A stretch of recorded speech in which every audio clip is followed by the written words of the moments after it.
할렐루야. 우리 찬송가 433장, 찬송 433장 함께 찬송하시며 오늘 이 하루도 우리가 주님께 더 가까이 예배로 나아가시겠습니다. 우리 찬송 433장입니다.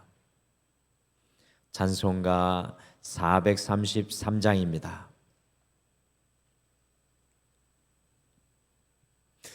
귀하신 주여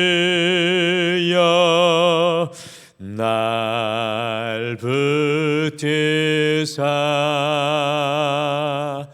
주께로 날마다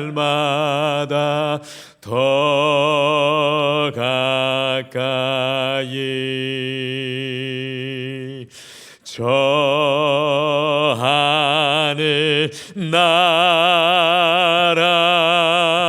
나 올라가 그 주의 품 안에 늘 안기여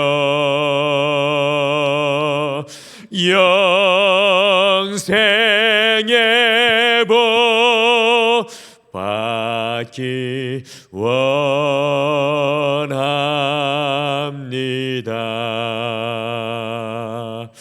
봉헌할 물건 나 없어도 날마다 주께로 더 가까이 내 죄를 주께 다 고하니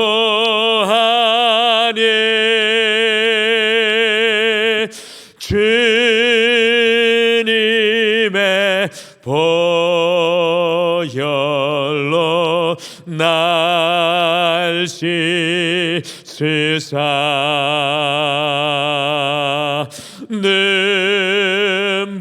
눈보다 더 희게 하옵소서.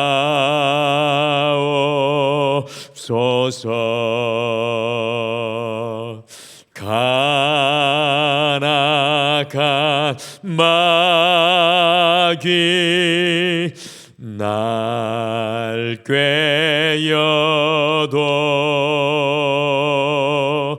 주 예수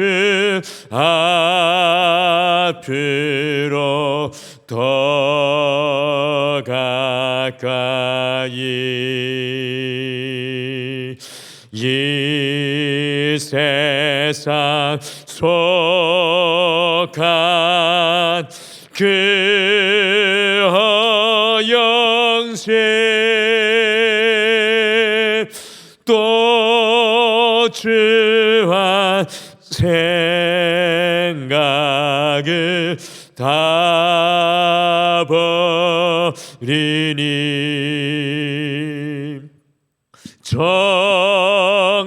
정결한 마음 내게 늘 주소서. 이 세상 내가 살 동안에 주께로 날마다 더 가까이 저 배는 천국 낮으러 가 한없는 복락을 다 받도록 풍성하는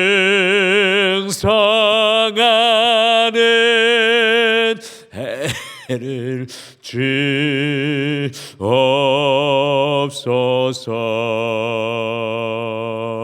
아멘.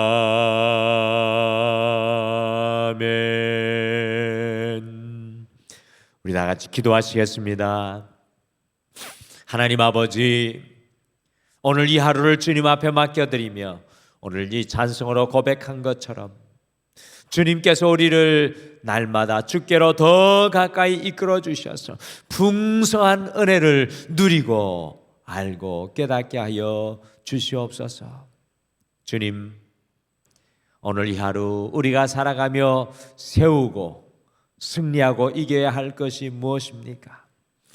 그것은 세상의 소리보다 우리의 생각보다 하나님의 말씀이 우리에게 세워지는 것인 줄 믿사오니 오늘 이 하루 온종일 말씀의 구름기둥, 말씀의 불기둥이 우리를 이끌어 주셔서 서는 곳마다 가는 곳마다 하나님의 말씀으로 승리케 도와 주시옵소서.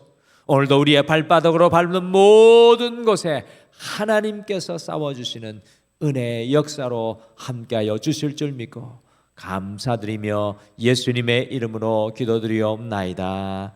아멘. 우리 오늘 함께 보실 말씀은 마태복음 1장 18절에서 25절 말씀입니다. 마태복음 1장 18절에서 25절 말씀. 마태복음 1장 18절에서 25절 말씀 우리 같이 한 목소리로 읽겠습니다. 우리 같이 18절에서 25절 말씀 읽겠습니다. 시작. 예수 그리스도의 나심은 이러하니라. 그의 어머니 마리아가 요셉과 약혼하고 동거하기 전에 성령으로 잉태된 것이 나타났더니 그의 남편 요셉은 의로운 사람이라 그를 드러내지 아니하고 가만히 끊고자 하여 이 일을 생각할 때 주의 사자가 현몽하여 이르되 다윗의 자손 요셉아 내 아내 마리아 데려오기를 무서워하지 말라. 그에게 잉태된 자는 성령으로 된 것으로 아들을 낳으리니 이름을 예수라 하라. 이는 그가 자기 백성을 그들의 죄에서 구원할 자이심이라 하니라. 이 모든 일이 된 것은 주께서 선지자로 하신 말씀을 이루려 하심이니 이르시되 보라 처녀가 잉태하여 아들을 낳을 것이요 그의 이름은 임마누엘이라 하리라 하셨으니 이를 번역한즉 하나님이 우리와 함께 계시다 함이라. 요셉이 잠에서 깨어 일어나 주의 사자의 분부대로 행하여 그의 아내를 데려왔으나 아들을 낳기까지 동침하지 아니하더니 낳음의 이름을 예수라 하니라. 아멘.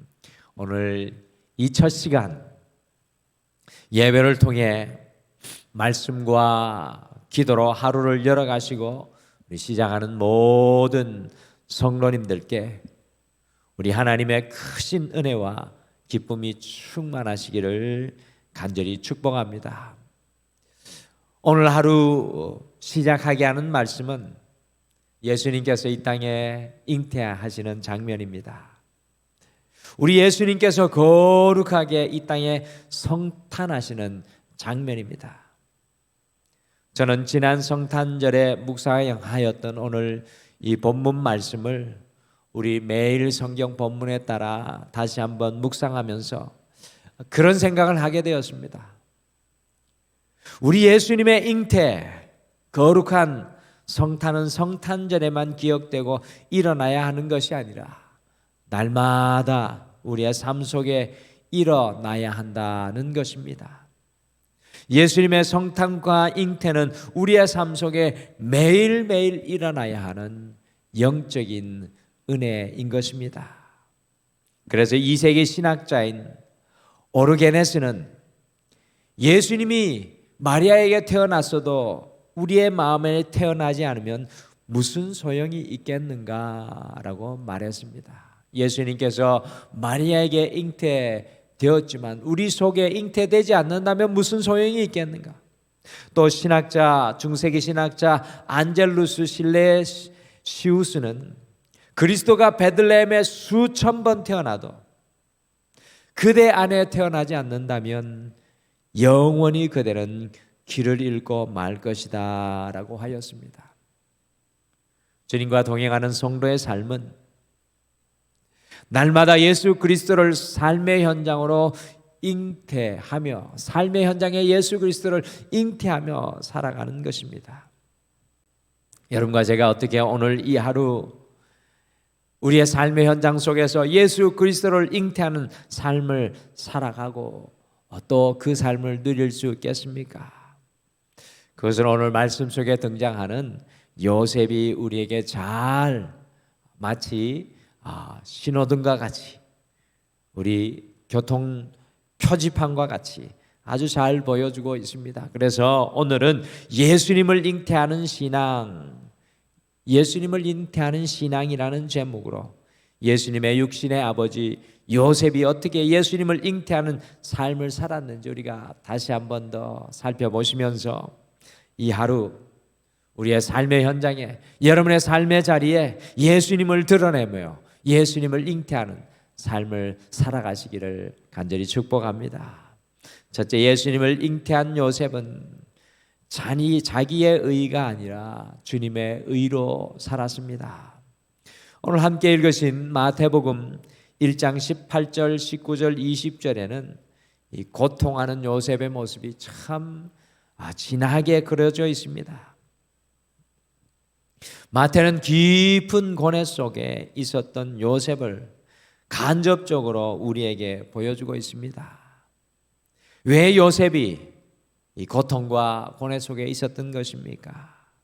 같이 우리 마태복음 1장 18절 말씀을 함께 읽겠습니다. 같이 읽겠습니다. 시작. 예수 그리스도의 나심은 이러하니라. 그의 어머니 마리아가 요셉과 약혼하고 동거하기 전에 성령으로 잉태된 것이 나타났더니, 지난번에도 말씀드렸듯이 예수님의 시대에는 유대인들에게 이 결혼의 두 단계가 진행되었습니다. 첫 번째 결혼 단계는 이 정혼한 단계로 신랑 신부가 같이 한 집에 살지는 않지만 제사장 앞에서 이미 법적으로 남녀가 결혼한 상태, 그것이 바로 정혼한 상태입니다. 오늘 본문에 나오는 요셉과 마리아의 결혼 단계가 바로 정혼한 상태입니다. 이 기간 동안 남편은 이 아버지의 지도하에 데리고 올 아내를 위해서 자신들의 미래 신혼집, 그 집을 마련해야 했고요. 아내의 집은 신랑을 맞이하여서 결혼식을 치를 준비를 하며 남편의 아내가 될 여인은 순결하게 1년 동안 남편을 기다리는 시간이 바로 이 정혼의 시간입니다. 유대인의 법상 만일 이 정혼의 기간에 남편이 죽게 되면 아내는 평생 남편과 함께 살지는 않았지만 혼자 갑으로 살아야 할 정도로 정혼한 시간은 이미 결혼한 시간입니다. 그런데 오늘 성경 말씀을 보니까 이 정혼한 시간 속에 마리아가 아기를 잉태하게 된 것이 발견되었습니다. 그러니 요셉의 깊은 고뇌와 고통 속에 빠질 수밖에 없었습니다. 어떻게 생각해 보면 요셉은 그의 인생에서 가장 귀한 것이 산상조각 나는 것을 경험하는 그런 시간이었을 것입니다. 얼마나 큰 분노와 원망이 요셉의 마음 저 밑바닥에서부터 일어났겠습니까? 여러분들, 요셉에게만 이런 일이 일어나는 것이 아니라 때로 여러분과 저의 삶 속에서도 우리의 전 존재가 흔들리게 되는 걱정과 염려와 고뇌의 순간을 맞이할 때가 있습니다. 그런데 이 순간에 놀랍게도 요셉의 모습이 매우 비범합니다. 요셉의 모습이 예수님을 잉태하게 할 만한 아름다움이 있습니다. 우리 같이 마태복음 1장 19절 말씀을 함께 읽겠습니다. 시작. 그의 남편 요셉은 의로운 사람이라 드러내지 아니하고 가만히 끊고자 하여. 2000년 당시 의로운 유대인의 바리새인이었다면 이 상황에서 어떻게 하였겠습니까? 이 정원의 상황 속에서 이런 일이 벌어졌다면 어떻게 하였습니까? 당연히 자신은 이 일과 무관함을 공개적으로 알렸을 것입니다. 그렇지 않으면 이제까지 자신이 의롭게 살아온 것에 대해서 사람들이 수많은 수군거림과 의심을 가지고 자기를 추궁할 것입니다.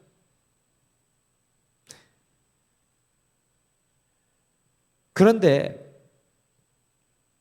이렇게 하게 되면 마리아는 간음한 여인이라는 낙인이 찍힐 수밖에 없고요, 최악에는 간음한 여인으로 돌에 맞아 죽을 수도 있었습니다. 사람의 눈에 의로운 요셉이 아니라 주님의 눈에 의로웠던 요셉을 오늘 이 순간 성경은 보여줍니다. 바로 이 순간에 요셉은 마리아의 수치를 드러내지 않고 가만히 끊고자 합니다. 만일 요셉이 아무런 해명을 하지 않고 정원을 파괴하고 가만히 끊어버리면 책임감 없는 남편으로, 남자로 낙인 찍힐 것이고 꼬리에 꼬리를 물은 추궁이 이 작은 나사렛 마을 속에서 기다리고 있었습니다. 여기서 우리가 발견하는 것은 요셉은 사람의 의가 아니라 주님의 의로 살기를 결단하고 있다는 것입니다. 사랑하는 성도 여러분, 오늘 이 하루 속에 우리가 어떻게 예수님을 잉태하고 품고 살아가는 삶을 살아갈 수 있겠습니까?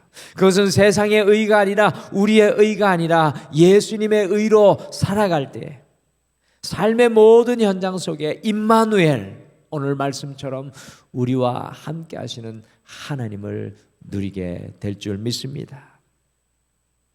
오늘 우리의 의가 쓰러지고 주님의 의가 드러나는 곳, 오늘 우리의 생각과 의가 깨어지는 곳, 그리고 주님의 의가 드러나는 그곳에는 우리 주님이 잉태하는 신앙의 역사가 일어나게 될 줄 믿습니다. 오늘 이 하루 살아가시면서 내 삶의 현장에 주님의 의가 세워져야 할 것이 어디인지 깊이 묵상하시며 주님과 동행하시기를 바랍니다. 둘째, 예수님을 잉태한 요셉은 자신의 권리를 포기한 삶을 살았습니다.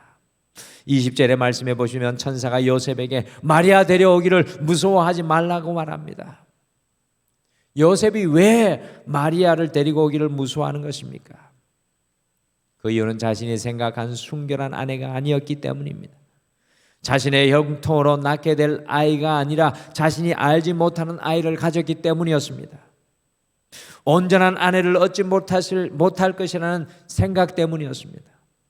온전한 남편이 되지 못할 것이라는 두려움이 있었습니다. 온전한 아버지가 되지 못할 것이라는 생각 때문이었습니다. 그런데 오늘 말씀해 보면 이 요셉은 예수님 앞에 자신의 모든 권리를 포기했습니다. 이 요셉의 모습이 너무나도 비범합니다. 오늘 요셉은 예수님 앞에 자신의 모든 권리를 포기하였습니다. 온전한 남편이 될 권리를 포기하고 온전한 아버지가 될 권리를 포기하고 온전한 가정을 이룰 권리를 포기하였습니다.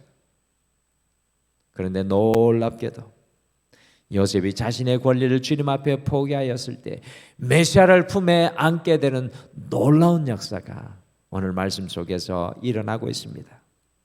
메시아를 탄생시키는 주인공이 되었습니다. 오늘 하나님은 요셉에게 남편의 자리와 권리를 포기하라고 합니다. 남자의 권리를 포기하라고 합니다. 누가 남편의 권리를 포기할 수 있겠습니까? 누가 남자의 권리를 포기할 수 있겠습니까? 그것도 2000년 전에. 그런데 놀랍게도 요셉은 남편의 권리도 남자의 권리도 하나님의 말씀 앞에 다 포기하였습니다.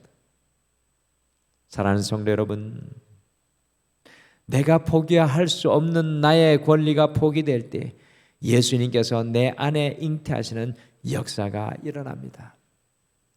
요셉은 주님을 잉태하기 위해 나의 권리를 포기한 사람의 모델입니다. 사랑하는 성도 여러분, 오늘 이 하루 우리가 주님과 동행하며 살아가기 위해 우리가 포기해야 할 권리는 무엇이겠습니까? 우리가 희생하여 우리의 권리를 포기하는 것에 예수 그리스도가 잉태하고 드러나게 되어 있습니다. 주님 앞에 포기된 권리는 주님을 잉태하는 놀라운 특권과 은혜가 됩니다. 오늘 주님을 잉태하기 위해 여러분과 제가 포기해야 할 것이 무엇이겠습니까?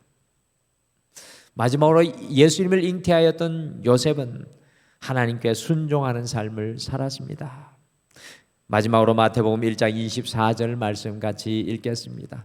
24절 같이 읽겠습니다. 시작. 요셉이 잠에서 깨어 일어나 주의 사자의 분부들을 행하여 그의 아내를 데려왔으나, 자신의 의가 아니라 주님의 의로 살았던 요셉, 자신의 권리를 포기하는 삶을 살았던 요셉은 즉각적으로 주님의 말씀에 순종하여 성령으로 임신한 그의 아내 마리아를 데려왔습니다. 예수님의 육신의 아버지 요셉의 특징은 한마디의 말도 하지 않는다는 것입니다. 지난번에도 말씀드렸듯이 성경 속에 요셉의 말은 등장하지 않습니다. 오직 요셉의 행동만 등장합니다. 요셉이 남긴 말이 성경에 기록되어 있지 않습니다. 어느 성경을 보아도 요셉의 말이 기록되어 있지 않습니다. 요셉의 가장 큰 특징은 침묵으로 순종한다는 것입니다. 주님의 말씀에 일체 자기의 소신이나 생각을 피력하지 않습니다. 하나님의 말씀 앞에 내가 두려울지라도, 하나님의 말씀 앞에 내 권리와 내 의가 깨어질지라도 자기의 소신과 생각을 피력하지 않고 있는 요셉을 발견합니다. 침묵하는 요셉입니다. 주님의 말씀에 그대로 침묵하여 순종하였습니다. 요셉의 신앙의 백미가 바로 이것입니다. 저는 여기에 순종의 절정이 있다고 생각합니다. 침묵은 순종을 의미합니다.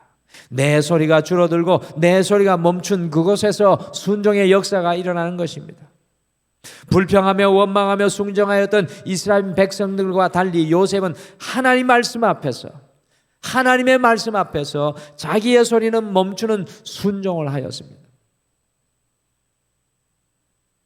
여러분들, 이것이 중요합니다. 오늘도 말씀 앞에 우리의 소리와 생각을 멈추고 순종하는 그곳에 예수 그리스도가 잉태하는 역사, 임마누엘하는 역사가 반드시 일어날 줄 믿습니다. 사랑하는 성도 여러분, 예수님을 잉태한 요셉은 주님의 말씀 앞에 침묵으로 순종하였습니다. 우리가 이 자리까지 나아가기를 소망합니다. 순종은 하되 이스라엘 백성들과 같이 불평하고 원망하는 그 신앙이 아니라 완전히 주님 앞에 침묵하며 요셉과 같이 순종하여서 우리의 삶 속에 주님께서 드러나시는 은혜를 우리가 누리게 되기를 바랍니다. 우리의 매일의 삶이 요셉과 같이 주님을 잉태하는 삶이 되기를 소망합니다. 어디를 가든지 누구를 만나든지 무엇을 하든지 우리의 삶의 자리가 주님이 드러나기를 소원합니다. 오늘 이 하루 속에 우리가 어떻게 주님을 잉태하는 삶을 살아갈 수가 있겠습니까? 요셉을 통해 배우게 됩니다. 먼저는 우리의 의가 아니라 주님의 의로 살아갈 때 주님이 잉태하는 삶이 될 줄 믿습니다. 둘째는 우리의 권리를 주님 앞에 포기할 때 주님이 드러날 줄 믿습니다. 마지막으로 침묵으로 순종할 때 말씀 앞에 임마누엘 하시는 은혜의 역사가 오늘 우리와 함께 하실 줄 믿습니다. 소망합니다. 오늘 이 하루가 우리의 육신이 드러나고 우리의 연약함이 드러나는 이 하루가 아니라 우리의 삶을 통해서 예수 그리스도가 드러나고 예수 그리스도의 향기가 나타나며 오직 예수님의 말씀이 충만한 오늘 이 하루가 되시기를 간절히 축복합니다. 우리 다 같이 기도하시겠습니다. 하나님 아버지, 우리의 매일의 삶이 성탄절이 되게 도와주시옵소서. 우리의 매일의 삶이 연약한 내 자신이 아니라 우리를 통해 예수 그리스도가 우리의 가정 속에, 우리의 자녀들 속에, 우리의 직장 속에, 삶의 현장 속에 드러나게 도와주시옵소서. 2000년 전에 베들레헴 속에 잉태하셨던 예수님께서 우리의 마음에 잉태하시고 우리를 통하여 삶의 현장 속에 작은 예수로 우리가 살아가게 도와주시옵소서. 주님, 우리의 의는 날마다 깨어지고 주의 의가 세워지게 하여 주시옵소서. 주님 앞에 우리의 권리가 포기되어지고 주님의 십자가의 은혜가 드러나게 도와주시옵소서. 주님, 우리의 삶 속에 요셉과 같이 침묵으로 순종하는 침묵의 백미의 신앙이 드러나게 하셔서 우리의 모든 그 삶의 모습들 속에 주님을 잉태하며 드러내는 그 모습이 날마다 분명하여지고 진하여지게 도와주시옵소서. 주님, 오늘 이 하루 임마누엘 하시는 주님께서 사랑하는 우리 모든 성도님들의 삶의 현장 위에 함께하여 주실 줄 믿고 예수님의 이름으로 기도드리옵나이다. 아멘. 하늘에 계신 우리 아버지여, 이름이 거룩히 여김을 받으시오며 나라가 임하시오며 뜻이 하늘에서 이루어진 것 같이 땅에서도 이루어지이다. 오늘 우리에게 일용할 양식을 주시옵고 우리가 우리에게 죄 지은 자를 사하여 준 것 같이 우리 죄를 사하여 주시옵고 우리를 시험에 들게 하지 마시옵고 다만 악에서 구하시옵소서. 나라와 권세와 영광이 아버지께 영원히 있사옵나이다. 아멘. 오늘 이 아침에 함께 기도하실 때 첫 번째, 나의 의가 아니라 주님의 의를 날마다 품고 살아가게 하옵소서. 내 인생의 마지막 호흡이 주님의 의가 되게 하옵소서. 두 번째, 주님의 말씀 앞에 나의 권리를 포기하고 침묵으로 순종하게 하옵소서. 우리 같이 기도하시며 오늘도 우리의 간구의 제목을 주님 앞에 올려드리며 이 하루를 시작하겠습니다. 우리 다 같이 기도하시겠습니다.